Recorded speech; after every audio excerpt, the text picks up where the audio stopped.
Il faut que je vous dise, aujourd'hui, ce qui m'intéresse, ce sont les ressources humaines. Bon, déjà, les ressources dont nous avons besoin pour vivre et construire baissent chaque année inexorablement. Les réserves en eau planétaire diminuent, même si c'est vrai que cette année, c'est pas vraiment le problème qu'on a eu en Occitanie. Oh là là, mais tous ces champs inondés au printemps. Et pour le pétrole, c'est encore pire. Et la couche d'ozone qui sera pas réglée avant 2070 ou 80. Et le nombre d'espèces animales. Mais non, mais c'est vrai, c'est pas vraiment des ressources. Ben, si. Les poissons dans la mer, si. La seule ressource qui ne baisse jamais, c'est la réglementation. Que ce soit la nationale ou l'européenne, alors là, ça augmente tout le temps. Et heureusement que vous êtes là à mes côtés pour me guider, parce que sinon, je serais vraiment coincée, inquiète, en panique. Mais vous êtes là, heureusement. Ensuite, les êtres humains sont tous différents et tous complexes. Alors c'est difficile de savoir comment parler à qui et comment selon qu'on est où et quand. Sans parler de l'incivisme quotidien, des rhumes de caractère, de l'égoïsme ordinaire. Ou des appels incessants de ma mère. Oui maman, tout va bien. Le travail, les amours, mon chat. Allez, merci, bisous. En tout cas, moi, j'ai jamais été préparée à la gestion des ressources humaines quand j'ai créé mon entreprise. Bah, c'est sur toutes les techniques de mon activité que j'ai été formée. Et ben du coup, j'ai déjà plusieurs métiers. Une chose est sûre, j'ai jamais été préparée à être manager.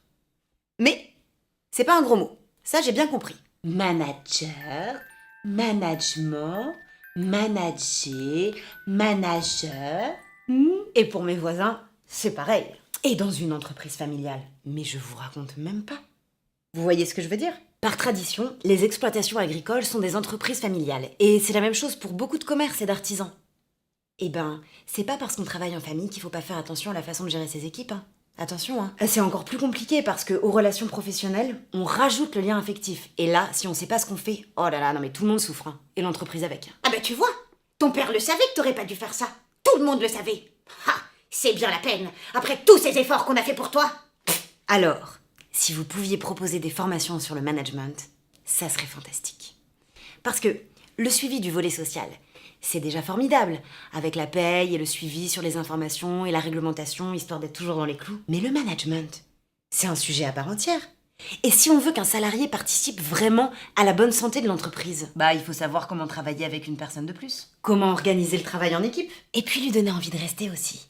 Le turnover, c'est pas bon pour l'entreprise. Ce nouveau salarié qui arrive là, c'est peut-être à lui qu'un jour vous aurez envie de transmettre votre entreprise. En tout cas, c'est ce que je me dis. Et vous, vous en pensez quoi ?